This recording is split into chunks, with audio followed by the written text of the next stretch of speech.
Thank you. So currently we are waiting for people to join, so please be a bit patient.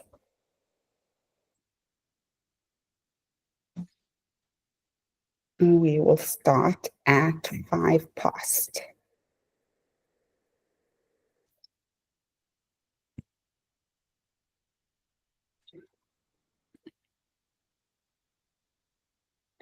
Adora, are you in London?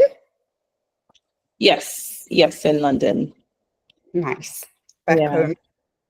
Yes, back home. Only for little bits before I have to travel again.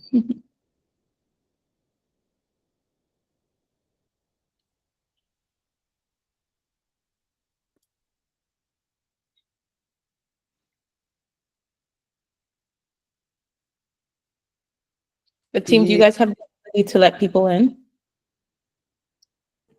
Yes, we do. Yeah. Okay, great.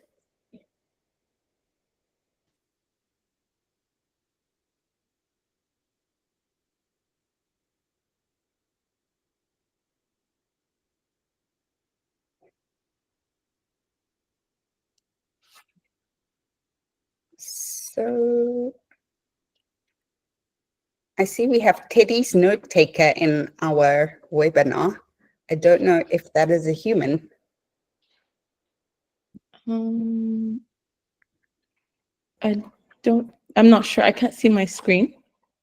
Because I'm It's presenting. it's not a human. Yeah, note Don't taker. worry, we got it.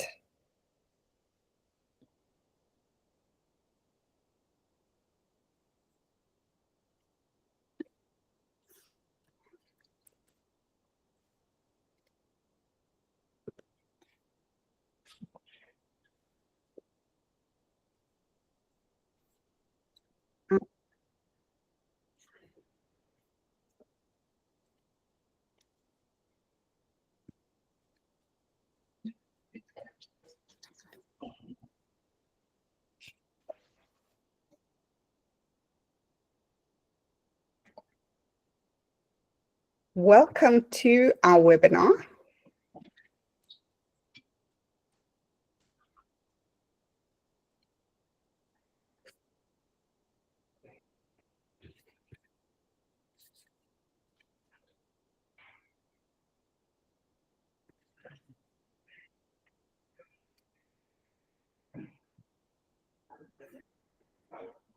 Are you hearing any background noise from our side? No, no background noise. Okay.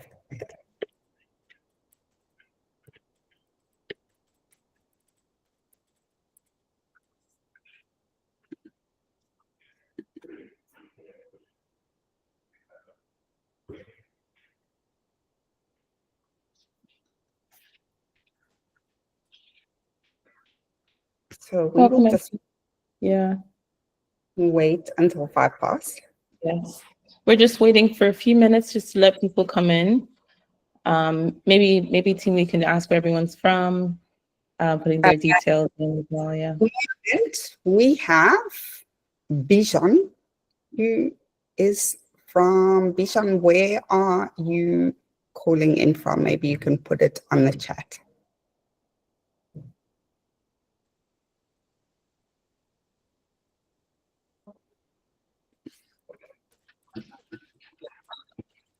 If you've just joined, nice, Detroit. That's amazing. We are going to be in the US in just a few weeks from now in Atlanta. I actually don't know how far that is from Detroit.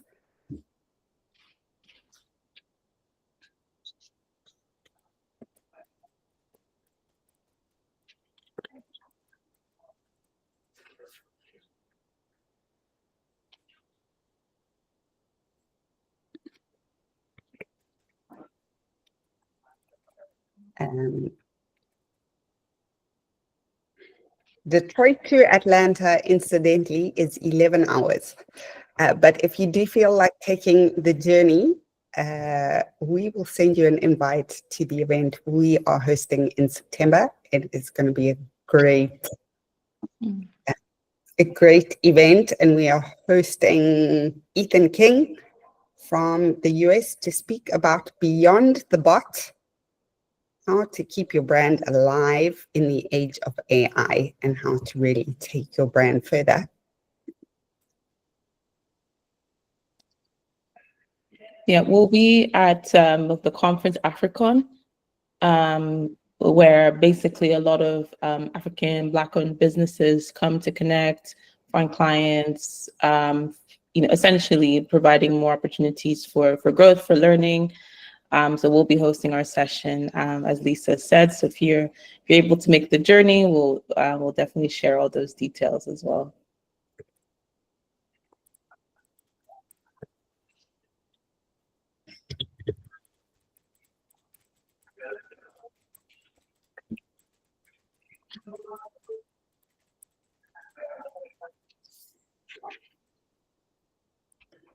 Okay, 2 more minutes and then we can start.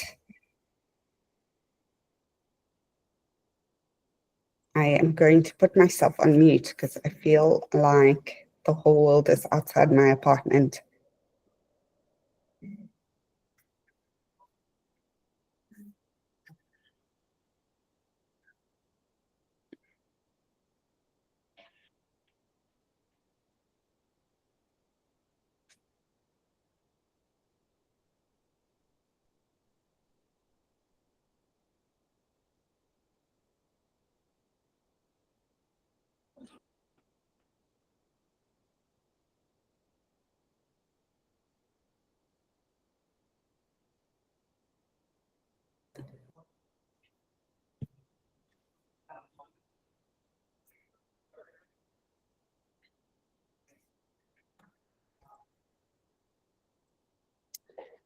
Okay, I would like to take the opportunity to introduce our founder, Adora.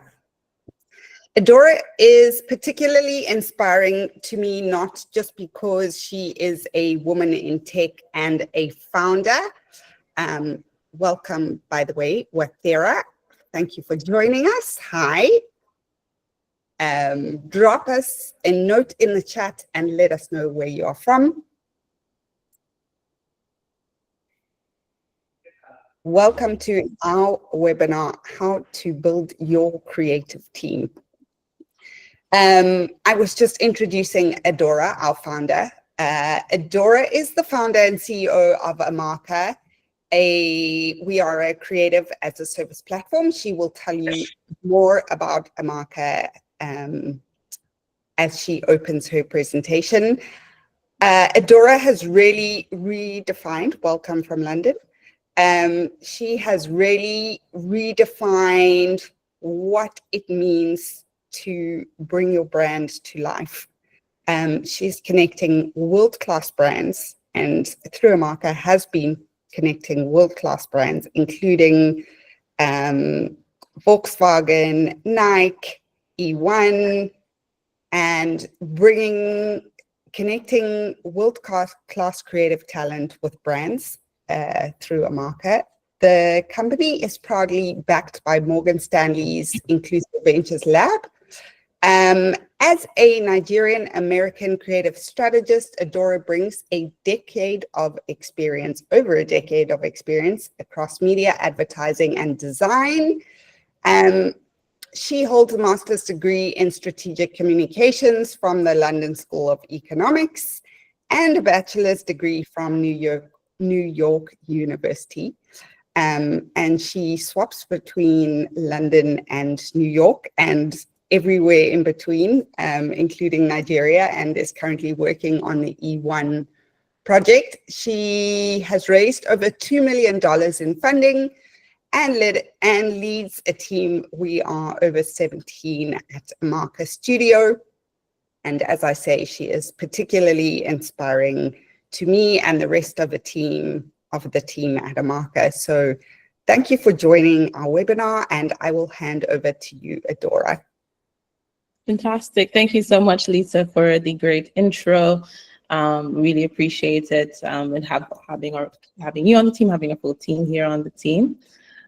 So without further ado, I'll just get started.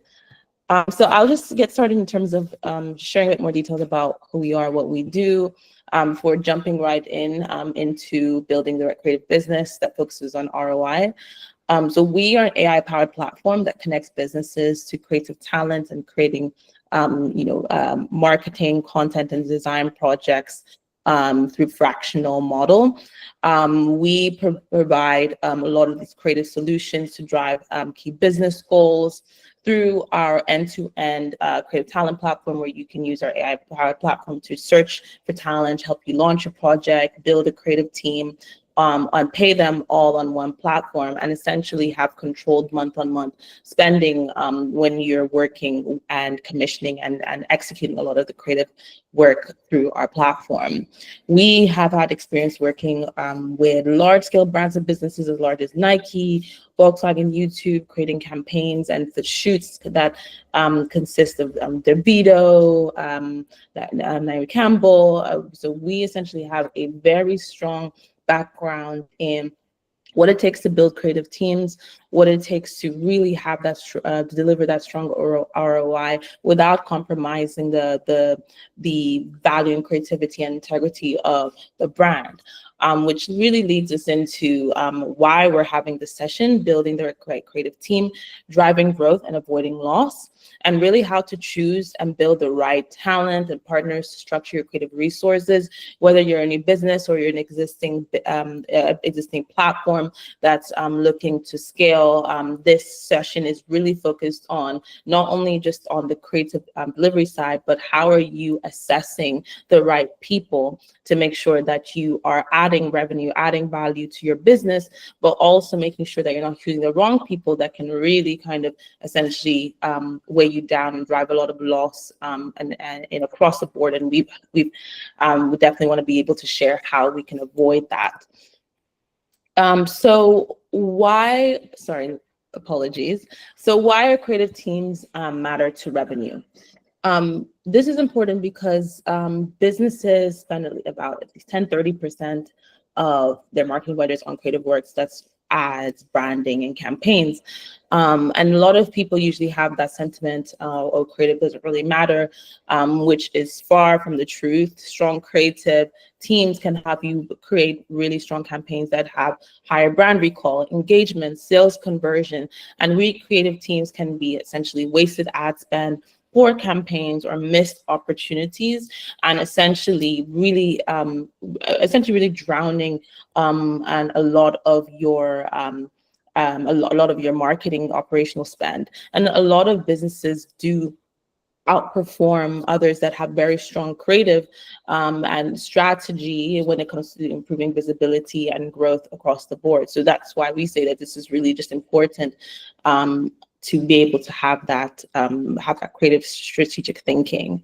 But it's important to note that a talented creative does not always equal a high quality outcome.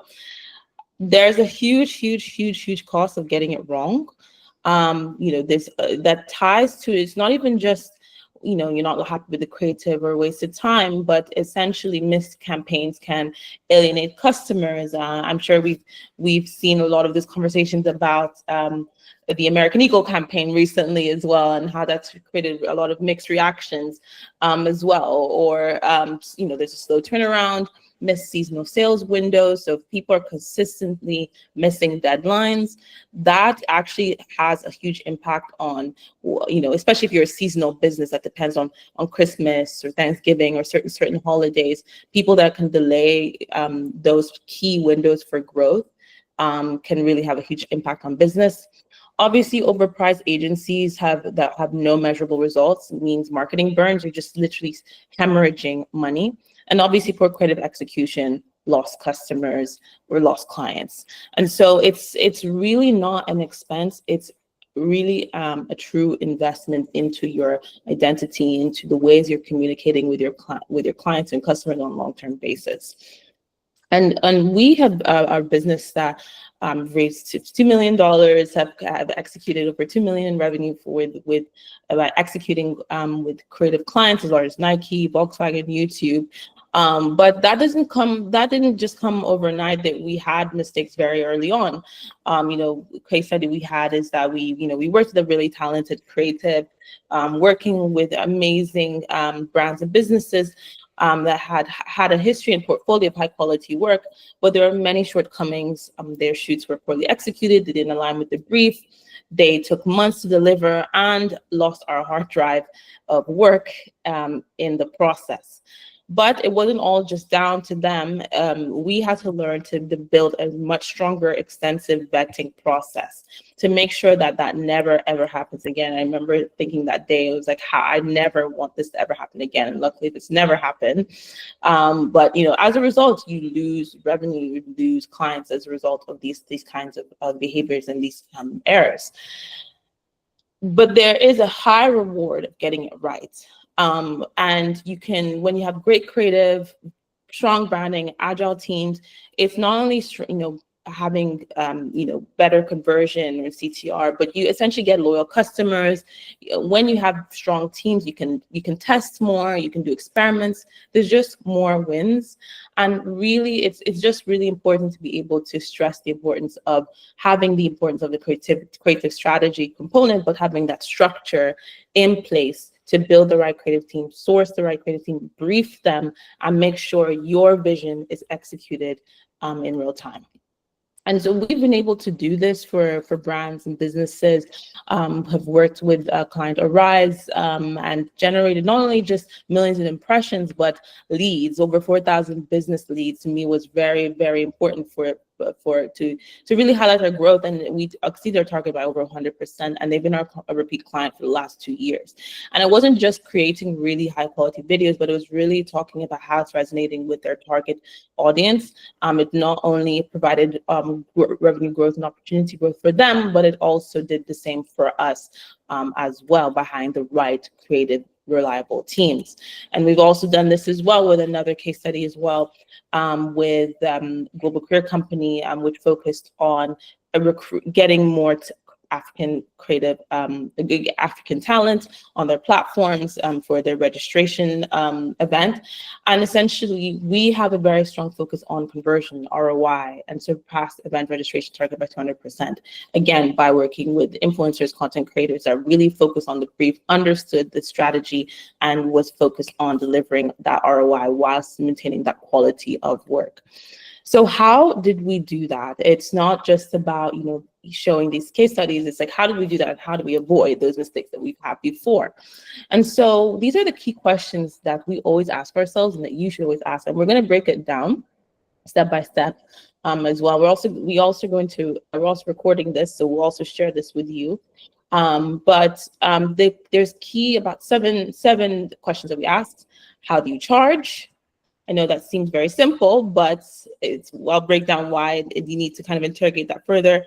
What results can you prove? So the ROI, it's not just about the pretty portfolios. What are the outcomes? And only focus on the conversion outcomes, not vanity metrics like impressions or reach. Who is actually on my account? So is it senior people, or sometimes a lot of agencies will lure you in with senior people and then just kind of put you on with junior talent. Junior talent can always be great, but they know that they always want to have that more experienced people as well to really provide that quality of talent for you. Do you have management? If not, how do you manage deadlines? Again, very, very important when you're working with agencies or with creative talent, and I'll explain that why. How do you measure success? So again, are they really taking into consideration KPIs and research insights before creative, or are they just kind of just jumping in and just showing you their pretty work? And then finally, actually this is second to last, what's your creative process? And finally, do you have systems in place for feedback and revisions? So I'll go into a bit more detail of all of this and why this is important to take into account and consideration. So how do you charge? Why it matters is essentially making sure that you're not being kind of stuck into very misleading and misaligned fee structures that can inflate costs. And this is something that a lot of businesses struggle with. And you need to really consider if you compare flat retainer performance-based pricing Sometimes a lot of retainers are not very transparent. You're just paying, you're not really sure what you're getting at as well. And you want to be able to make sure that, okay, what I'm paying in, I want to be able to see the result, but also kind of have a very measured approach to your monthly spend. Really ensure transparency on markups or hidden costs. And if they are lowering their budgets, when you're negotiating, what are the implications? Does that mean they're removing account management? Are they removing something that you may need to plug in later? Be very, very clear about not only how you charge, and if you're negotiating what's being reduced, why, and also how you fill in those holes. Number 2, what results can you prove? So a lot of some data here about 77% of CMOs say agencies overcompromise ROI, and essentially overpromise ROI. And so what is really important is to make sure that you're demanding case studies with measurable impact. Again, like I said, not vanity metrics, was sales lift, engagement, conversions, clicks, actions. Like, what is this key target audience doing? What is that saying about the creative, and how can you and how do they modify that creative to make sure that they're providing more of those growth opportunities? So you really need to check what to check. Avoid teams that only show awards or mood boards. This is really great to, mood boards and awards are always great, and it obviously shows their experience, but it's also really important that you don't just pay a lot of money and then you're not really getting the results that you were looking for in the long run. Sometimes, yes, it's really nice to have those really great artwork, but again, you need to understand at what cost. Number 3, who is actually on my account? As mentioned, senior teams pitch, but junior teams handle daily execution. So it's really important to ask and interrogate who is on my account, what's their experience level with the assigned team. You can break this down for you if you need, and to really share the kinds of people that are working on your project. Request direct access to decision makers on your account. If you are, if you're hesitating or struggling with things, but it's really important to be able to make sure you understand who exactly is working on this, and it's making sure that they are right assigned individual. Do you have management? So sometimes if you're not working with an agency, but when you want to work with a creative, it's very, very important to ask this question. So a lot of freelancers may not, and that's fine. We work with a lot of freelancers that don't have that, and they're very streamlined, organized. But it's also important to really ask those questions, because you can lose your launch windows because of poor creative control. Sometimes people can be a bit overworked. So really looking for agencies or partners with strong project managers or creative workflows. And so really having to check, verify the delivery track record, asking for references. This particular creative that we had, they weren't very good with management as well, but even though they did have management, but one of the key things that I mentioned is that we were negotiating and didn't realize that they actually sidestepped their agencies who actually holds them accountable. That's why it's really important to just ask these detailed questions so that you're not running into these challenges. And if they do not have management, ask the question, are they solely creative? Do they have operational skills?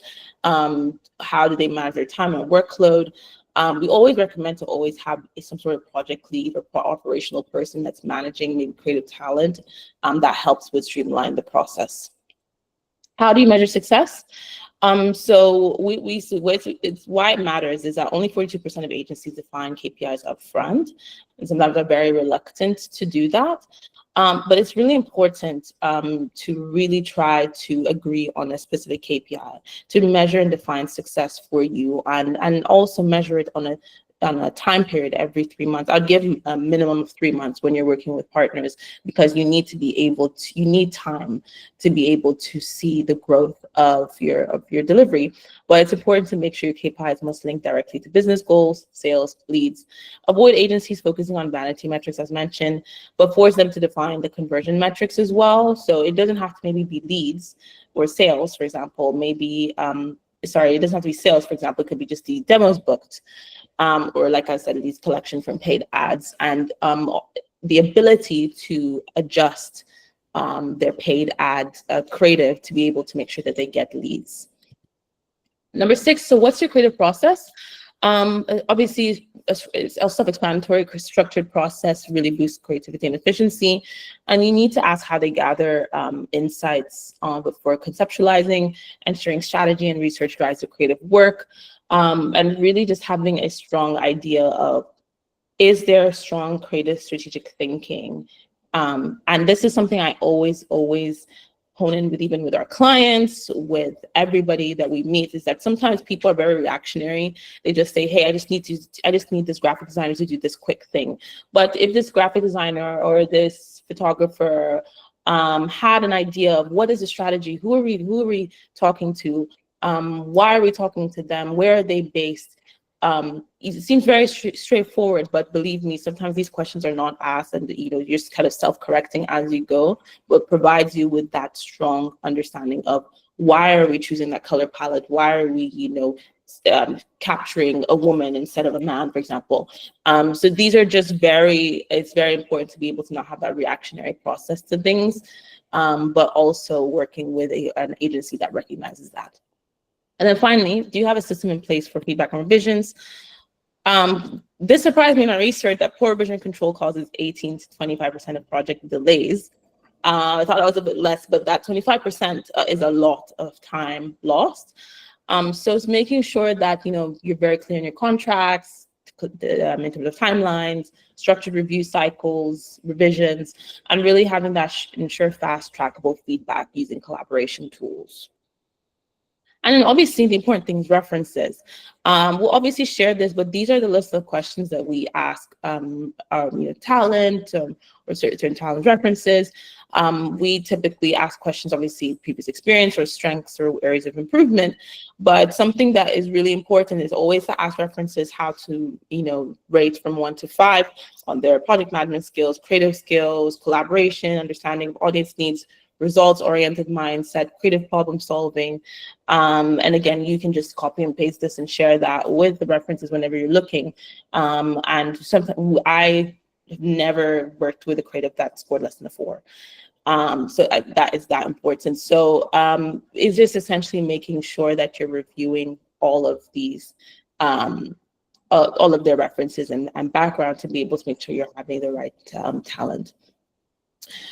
So just kind of wrapping it up, just reiterating best practices and the actionable ways. As mentioned, align creative KPIs with business KPI goals, encourage cross-functional collaboration. So again, I think a lot of things that a lot of businesses make this error is working in silos, not understanding that creative impacts sales and because it attracts lead, or creative impacts product because of the way it looks and how someone is how the user or your customer is interacting. So it's making sure that you're having someone that understands those cross-functional approach is highly important. Audit performance every quarter, as mentioned, even replacing low impact vendors and having an audit system of every 3 months, and invest in training your internal team on briefing, brand voice, and feedback loops as well. Like I said, we've just introduced a lot of our AI tools as well that can even support on briefing and establishing stronger ways to assess talent but also to brief talent properly. A lot of the issues that come from that sparked this controversy between the client and creative is poor briefing. So making sure that you're establishing those best practices is very important to be able to succeed. And so kind of essentially rounding up before we go into questions, really understanding the checklist as mentioned, making sure that they have clear KPIs, deep understanding of your audience, they're results-oriented, cost-efficient, operations without sacrificing quality, and making sure they're on brand, on message, and on time. So thank you so much for spending time with us. As mentioned, we like to just say that creative is not just about aesthetics. It's a direct driver of revenue growth when structured and managed correctly. And it's a key part of your business. If you remember, though, I'm sure you usually convert to a customer because of a certain maybe ad or maybe even a way a certain influencer spoke about the product or different ways that things are structured. Is very intentional. So it's really important that you're having that structure in place to be able to avoid those those commissioning mistakes. So if you want to chat, we can audit your current creative setup, and we can share real tactics as well. The team can also share our meeting link as well in the chat if you'd like to book in time with us or time with me, and to be able to have more of an in-depth dive into your process. And our next webinar, which will be taking place on the 25th of September, we're going to be talking about B2B content mastery, how to earn trust, win leads, and still sleep at night. So it's really looking at AI automation. B2B content must do more than inform, it must engage and provide measurable growth. So you want to be able to make sure you're cutting through the noise. Everyone is using AI, but how do you drive that impact? So that's what we'll be discussing in our next session. And also, as mentioned, if you're in Atlanta as well, we have an amazing session. Beyond the Bots is really, again, talking about AI, the opportunities that AI presents, and how to succeed and automate your business and your life, and to grow and scale, leveraging those tools. So thank you so much, everyone, and we'll welcome any Q&As. Thank you so much. Adora, Yes. sorry. I just want to, if you want to ask a question, please do unmute yourself and go ahead. Okay, I want to ask a question, which is, what is the difference between Amaka and an agency? Yes, that's a great question. So Amaka is, we're not an agency. We are a platform that provides fractional teams by creating teams and creating project leads to source creatives based on your brief, based on your specific needs. We also don't, we don't charge based like a similar, like an agency where you just have retainers. Our system is based on a credit system. So based on, if you're selecting our starter tier, which is $3,000 a month, that $3,000 is not going, it is not just a retainer. You actually see it on our tech platform, how much of that, each of that spend is going on a monthly basis.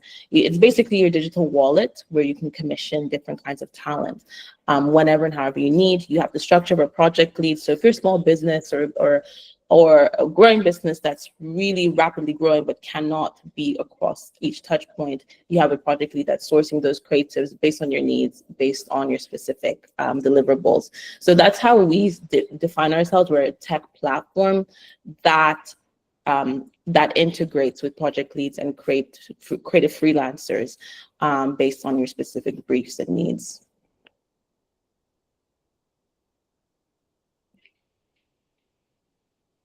Thank you. Can you give us a hint of the creative work that you are doing with E1, or is that not up?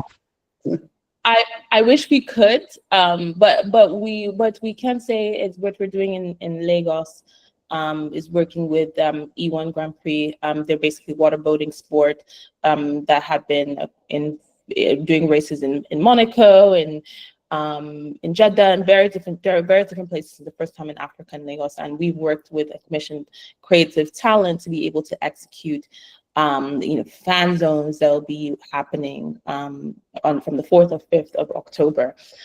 So that's just an example of, like, that's a very large creative work. So we have specialty in those large creative works, but also in the smaller side as well, but bringing together the creative talent needed to execute the experiential needs of E1 and the fans that are interested in E1. Great, thank you. The last question I have, I don't know if anyone wants to type anything in the chat. The last question I have is really how about making the creative work harder. So I understand that creative has to produce ROI, but I sometimes feel like you put in a lot of work and then it's just done. How do you make creative work harder? Yes, that's an amazing question. What I would say the main way is repurposing. I think something that people do is just that they just create content and just post it out and forget about it. But there's so many different ways that it can be repurposed, whether that's through, you know, text, through video, audio, and making sure that it can be reused not only just once, but like seasonally, for example. Can be, you know, flipped around in different perspectives as well. So it's really important that there's a lot of that focus on repurposing and creating even in bulk as well. So that's where you're saving cost and money, but also making that stretch as well. And then also I would definitely say it's important to have that agile experimental process of like what's working this week on a weekly basis with this creative. Maybe it could be a slight tweak, maybe needs to be repurposed in a different way for week and week growth. And so that's how we would like to, you know, that's how we aim to, you know, share that more and advise people more on that. Is like, how are you repurposing, number one, and how are you experimenting with the existing content that you have? Thank you. Thank you. I just want to say thank you for an insightful presentation. We will be sharing this after the webinar. So if you didn't catch everything, we will be sharing it. And also, please do feel free to join the next webinar. We will have Lee Densma presenting, who is a content marketing leader and focuses on what she says, low stress B2B content. I don't know if there is such a thing as low stress B2B content, but I definitely want to hear about it. So I encourage everybody to please join us. And thank you, Adora, and thank you, team, and thank you for making time with us today. Thank you so much, everyone. Thanks everyone for joining. We'll be wrapping this up now. Thank you, everyone. We have the registration link for the next webinar, and it will also be shared to you via email with the recording of this webinar as well. So thank you so much and have a lovely evening or afternoon wherever you are. Thanks, Adora. Thanks, everyone. Everyone, have a good one. Bye.